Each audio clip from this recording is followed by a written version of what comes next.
Hindi ba kayo nag-away? Nag-away naman, pero hindi ko naman in-expect na ganyan yung gagawin niya. Kasi hindi naman maiwasan sa mag-asawang nag-away. Oh, natural lang yan. Pero wala bang third party? Parang meron. Parang mayroon, parang wala. Hindi ko na.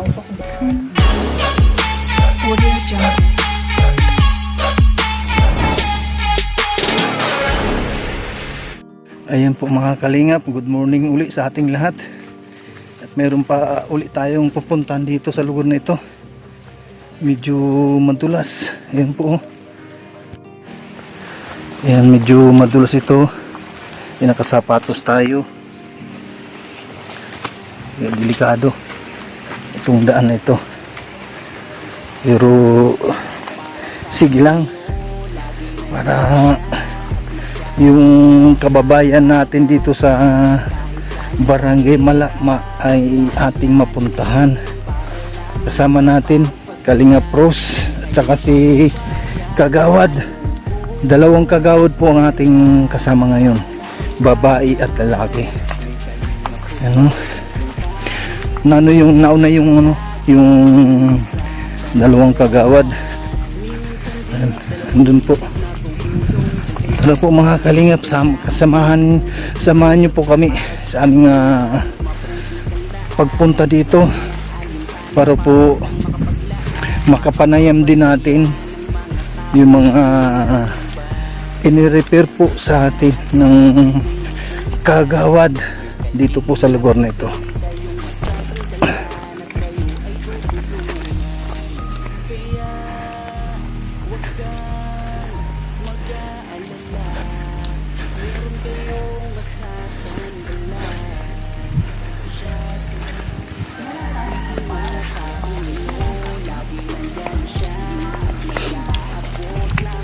Anong purok ito, Kagawad? Ay, purok 8. Purok 8 pala po, mga kalingap ito. Layugon.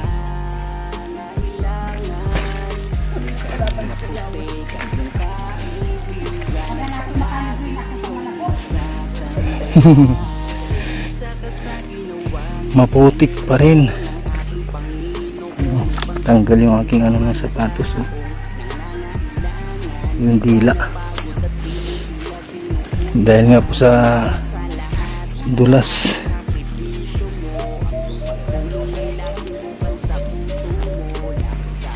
May kalayuan itong nilakad namin, pero sige lang dahil nga po yun po ang adikain ng Team Kalingap, pagtulong.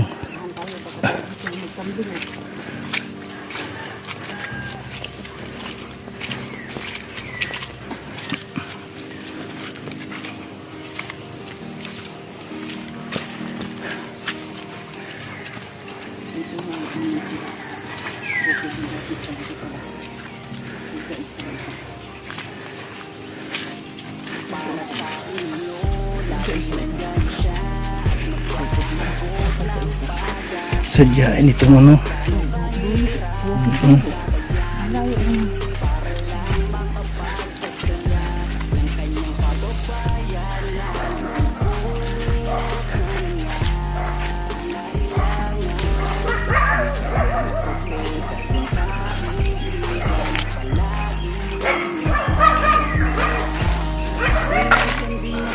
Puro kotse ito. Puro kotse. Ito po sa lugar nito.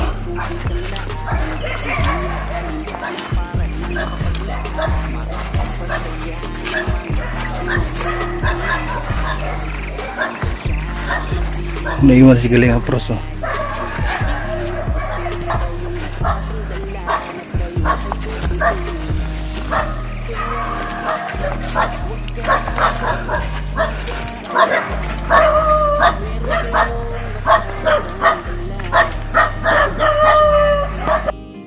Ayun po mga kalingap, sa wakas nandito na tayo sa lugar.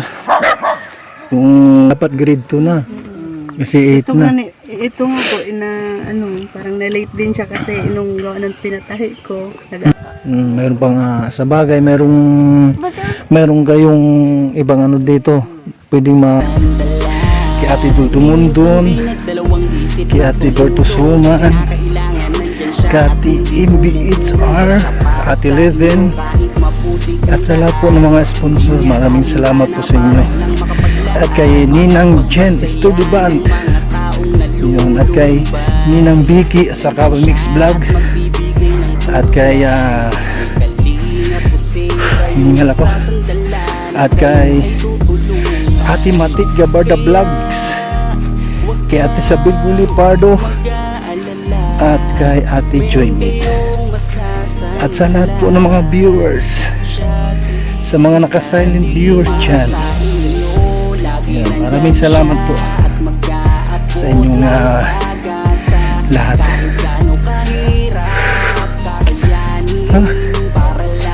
Hiningal, sige lang yung puso.